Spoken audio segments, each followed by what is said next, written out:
How you doing tonight, Dr. Peterson? Not too bad. Pretty good questions so Good. far. A little on the brutal side, I might say, but I'm incredibly nervous to talk in front of you because you've got to be one of the most formidable people that I've ever heard of or ever listened to or ever seen. So my question is, again, you're one of the best communicators that I've ever listened to. If I could be half as good at you or at communicating as you are, I would be set. How can I teach myself to do that? practice. You know, really, like, well, there's a couple of things. It helps to read a lot. It really helps to write. So if you want to make yourself articulate, which is a very good idea, then not only should you read, but you should write down what you think. And if you can do that a little bit every day, 15 minutes, maybe you could steal 15 minutes and do it every day. But if you do that for 10 years, you really straighten out your thinking.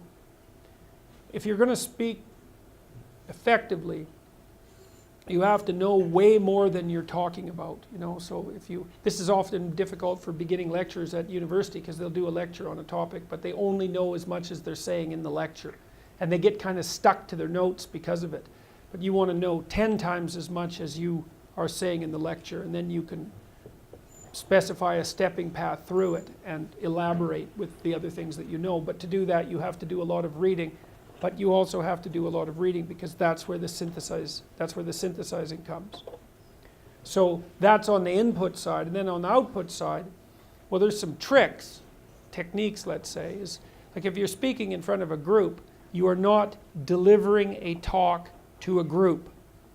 That's not what you're doing. The talk isn't a packaged thing that you present to a group. There isn't a group. There's a bunch of individuals, and you talk to them. So when I talk to a group, I always talk to people one at a time. And that makes it easier too, because you know how to talk to a person. It's like, can you talk to 1,000 people? Well, probably not, because it's too intimidating. But there isn't 1,000 people there. There's 1,000 individuals. And so you just look at an individual and you say something, and you can tell if they're engaged. They look confused, or they look interested, or they look angry, or they look bored, or maybe they're asleep, in which case you look at someone else. And they give you feedback about how you're doing. And so one thing is to have something to say, yeah, but the next thing is pay attention to who you're talking to. Because unless you're very badly socialized, and that seems unlikely in your case because, you know, you present yourself at least moderately well, you know. And, well, I mean, I don't know you very well, but on first sight, you know, you're doing fine. So the probability that if you pay attention to the individuals that you're talking to, that your natural wealth of social skill will manifest itself is extremely high. And so you don't deliver a talk to an audience.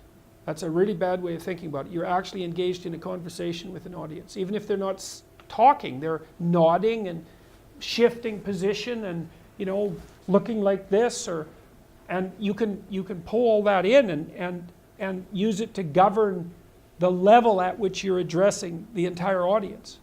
So the last thing I would say is, well, having the aim to be a good communicator is a good start. And you think, well, I could buttress that to some degree.